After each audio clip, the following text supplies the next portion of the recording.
राधे राधे दोस्तों, आपका हमारे चैनल गुड वाइब्स पर स्वागत है। आज हम गीता सार के माध्यम से आध्यात्मिक ज्ञान को समझने का यात्रा पर निकलने वाले हैं। गीता भगवान श्री कृष्ण द्वारा अर्जुन को दी गई महान उपदेशों का संग्रह है। इस वीडियो में हम सारांशिक रूप से गीता के मूल तत्वों पर व्याख्या करेंगे ताकि आप इस आध्यात्मिक ग्रंथ के अमूल्य संदेशों को सहज और सरल भाषा में समझ सकें। चलिए शुरू करते हैं। श्रीमद् भागवत गीता में भगवान श्री कृष्ण के उपदेशों का वर्णन है। भगवान श्री कृष्ण ने अर्जुन के माध्यम से संसार को गीता का उपदेश दिया था। कृष्ण ने अर्जुन को गीता का पाठ तब पढ़ाया था जब उनके कदम महाभारत युद्ध की युद्ध भूमि में डगमगाने लगे थे। श्री कृष्ण के उपदेशों को सुनकर अर्जुन अपने लक्ष्य को पूरा करने की ओर अग्रसर हुए। कहा जाता है कि गीता में जीवन की हर एक परेशानी का हल मिल जाता है। गीता के उपदेश कर्म करने और जीवन में आगे बढ़ते रहने की प्रेरणा देते हैं। ऐसे में किसी भी परेशानी का हल पाने और जीवन में सफलता पाने के लिए गीता की कुछ बातों का ध्यान रखना चाहिए। कहा जाता है कि जो भी व्यक्ति गीता की इन बातों का जीवन में अनुसरण कर लेता है वह हर काम में विजय हासिल कर सकता है। आइए जानते हैं गीता के अनमोल उपदेशों के बारे में। पहला, फल की इच्छा छोड़ कर्म पर ध्यान देना चाहिए। गीता में श्री कृष्ण ने कहा है कि मनुष्य को फल की इच्छा छोड़कर कर्म पर ध्यान देना चाहिए।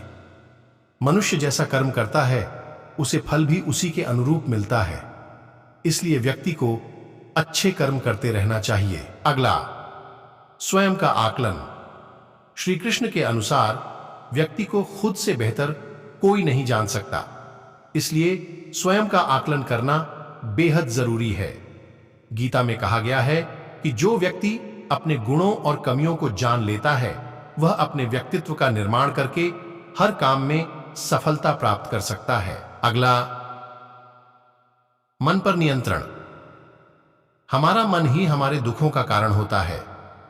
ऐसे में श्री कृष्ण ने गीता में कहा है कि जिस व्यक्ति ने अपने मन पर काबू पा लिया वह मन में पैदा होने वाली बेकार की चिंताओं और इच्छाओं से भी दूर रहता है।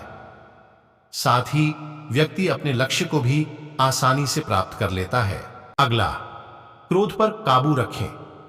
क्रोध में व्यक्ति नियंत्रण खो बैठता है और आवेश में आकर गलत कार्य कर देता है। यहां तक कि कभी कभी गुस्से में व्यक्ति खुद का अहित कर बैठता है। गीता में श्री कृष्ण ने बताया है कि क्रोध को खुद पर हावी नहीं होने देना चाहिए।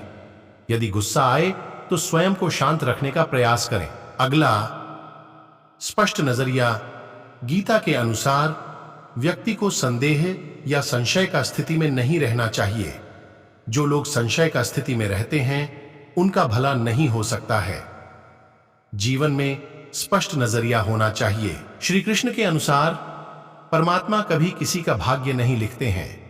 जीवन के हर एक कदम पर हमारी सोच, हमारा व्यवहार और हमारे द्वारा किए गए कर्म ही हमारा भाग्य लिखते हैं।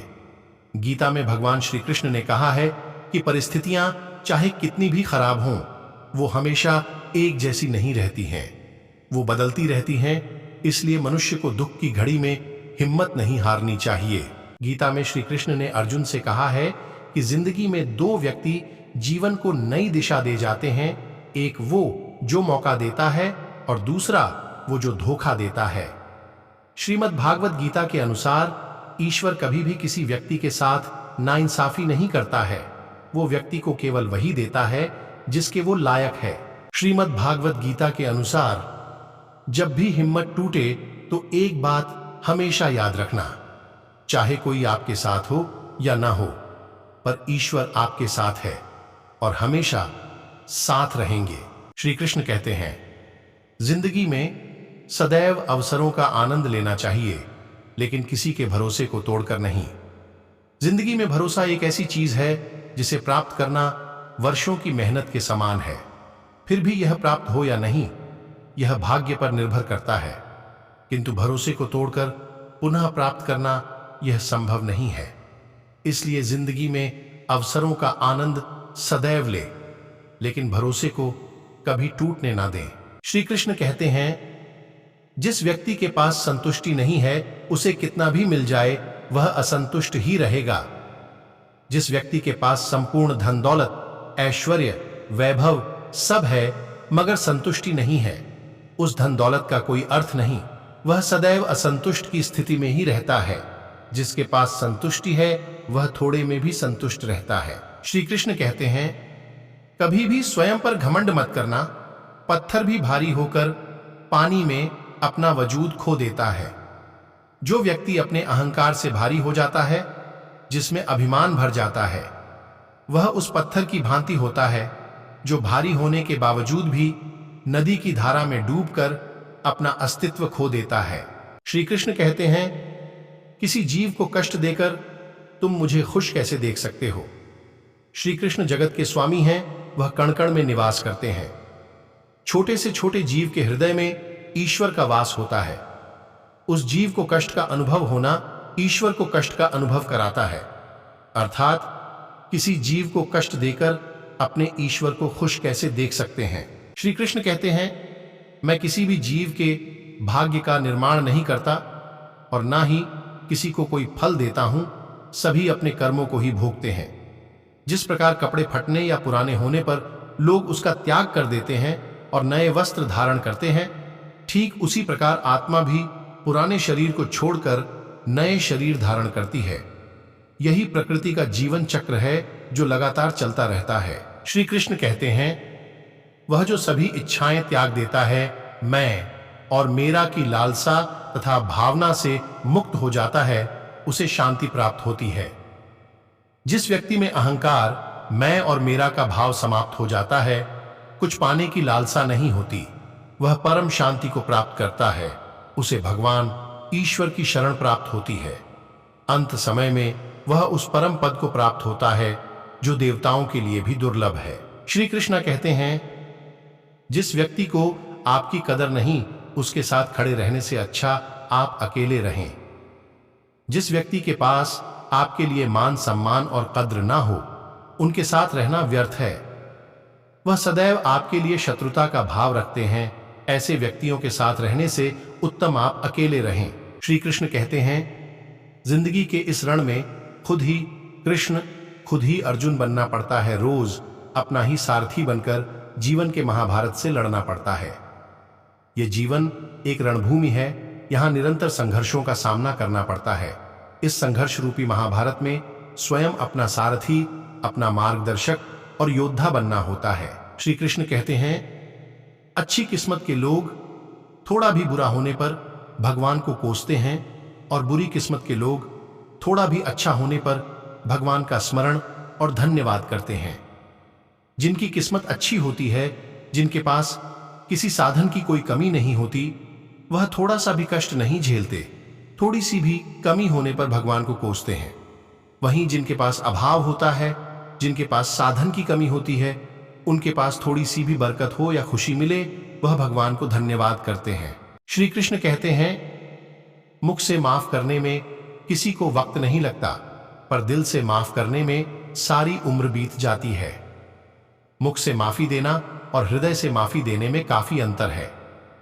मुख द्वारा दिए गए माफी को तत्काल प्राप्त किया जा सकता है, किंतु दिल की माफी प्राप्त करने में उम्र बीत जाती है। श्री कृष्ण कहते हैं, इस दुनिया में नरक जाने के 3 रास्ते हैं। 1 वासना, 2 लालच, 3 क्रोध। तुम क्या लेकर आए थे जो साथ लेकर जाओगे? जो लिया यही से लिया और जो दिया यही से दिया। खाली हाथ आए हैं और खाली हाथ ही जाना है। श्री कृष्ण कहते हैं, तुमने क्या खो दिया जो रोते हो? तुम क्या लाए थे जो तुमने खो दिया? तुमने क्या पैदा किया जो कि नाश हो गया? तुम न तो कुछ लेकर आए थे, ना ही कुछ लेकर जाओगे। जो लिया यही से लिया, जो कुछ भी दिया यही से दिया, और जो लिया इसी ईश्वर से लिया, और जो दिया इसी ईश्वर को ही दिया। श्री कृष्ण कहते हैं, सभी खाली हाथ आते हैं और खाली हाथ ही चले जाना है। क्यों व्यर्थ चिंता करते हो? जो आज तुम्हारा है कल किसी और का था और फिर कल किसी और का होगा। क्यों इसे अपना समझकर मग्न हो रहे हो? यही तुम्हारे दुखों का मूल कारण है। श्री कृष्ण कहते हैं, जो हो गया वह भी अच्छा ही हुआ। जो हो रहा है वह भी अच्छा ही हो रहा है, और जो होगा वह भी अच्छा ही होगा। इसके चलते तुम भूतकाल का पश्चाताप ना करो, भविष्य की चिंता ना करो। श्री कृष्ण कहते हैं, परिवर्तन ही इस संसार का नियम है जिसे तुम मृत्यु समझकर व्यर्थ दुखी हो रहे हो। वास्तविक में वही तो जीवन है जिसमें एक क्षण में तुम करोड़ों के मालिक बन जाते हो और दूसरे ही क्षण में दरिद्र निर्धन बन जाते हो। श्री कृष्ण कहते हैं, जिस व्यक्ति का जैसा स्वभाव होता है ठीक वैसा ही उसका विश्वास भी होता है। जो लोग बुद्धिमान होते हैं उन्हें सिर्फ अपने ईश्वर पर भरोसा होता है। श्री कृष्ण कहते हैं, ज्यादा हंसने और बोलने वाला व्यक्ति अगर चुप हो जाए तो मान लेना वह भीतर से टूट चुका है। जो व्यक्ति सदैव हंसता खेलता मुस्कुराता रहता हो, अगर वह अपने स्वभाव से भिन्न हो जाए अर्थात चुप गुमसुम उदास रहने लगे, तो समझना उसके हृदय में एक पीड़ा है। उस पीड़ा ने उसे कमजोर बना दिया है। श्री कृष्ण कहते हैं, जब दो व्यक्ति एक दूसरे के निकट आते हैं तो एक दूसरे के लिए सीमाएं और मर्यादाएं निर्मित करने का प्रयत्न करते हैं। हम यदि सारे संबंधों पर विचार करें तो देखेंगे कि सारे संबंधों का आधार यही सीमाएं हैं जो हम दूसरों के लिए निर्मित करते हैं।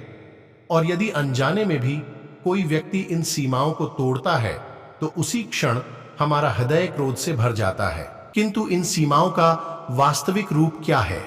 सीमाओं के द्वारा हम दूसरे व्यक्ति को निर्णय करने की अनुमति नहीं देते, अपना निर्णय उस व्यक्ति पर थोपते हैं, अर्थात किसी की स्वतंत्रता का अस्वीकार करते हैं। और जब स्वतंत्रता का अस्वीकार किया जाता है तो उस व्यक्ति का हृदय दुख से भर जाता है, और जब वो सीमाओं को तोड़ता है तो हमारा मन क्रोध से भर जाता है।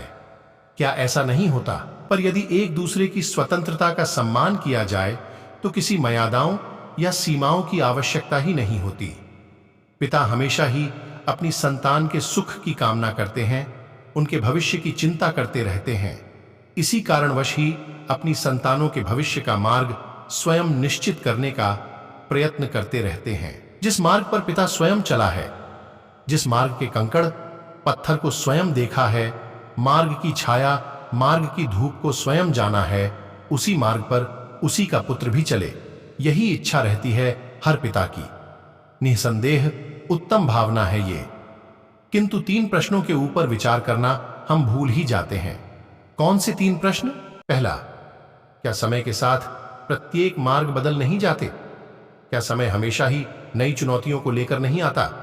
तो फिर बीते हुए समय के अनुभव नई पीढ़ी को किस प्रकार लाभ दे सकते हैं? दूसरा, क्या प्रत्येक संतान अपने माता पिता की छवि होता है? हां, संस्कार तो संतानों को अवश्य माता पिता देते हैं, किंतु भीतर की क्षमता तो स्वयं ईश्वर देते हैं। तो जिस मार्ग पर पिता को सफलता मिली है तो विश्वास है कि उसी मार्ग पर उसकी संतानों को भी सफलता और सुख प्राप्त होगा। तीसरा, क्या जीवन का संघर्ष और चुनौतियां लाभकारी नहीं होती? क्या प्रत्येक नया प्रश्न प्रत्येक नए उत्तर का द्वार नहीं खोलता? तो फिर संतानों को नई नई चुनौतियों और नए नए प्रश्नों से दूर रखना, ये उनके लिए लाभ करना कहलाएगा या हानि पहुंचाना?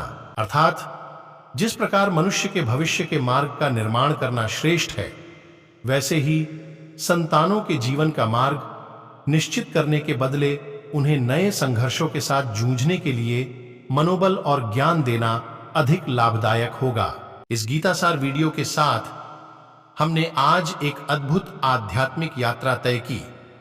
भगवान श्री कृष्ण के उपदेशों के माध्यम से हमने जीवन के महत्वपूर्ण सिद्धांतों को सीखा है। यदि आपने अभी तक गीता को अपने जीवन में शामिल नहीं किया है तो इसे एक नए दृष्टिकोण से देखने का समय आ गया है। आप सभी से यह निवेदन है कि इस यात्रा को अपने दोस्तों और परिवार के साथ साझा करें ताकि हम सभी मिलकर एक आत्म जागरूक समृद्धि की दिशा में कदम बढ़ा सकें। धन्यवाद, और आपका साथ होना हमारे लिए बहुत मूल्यवान है।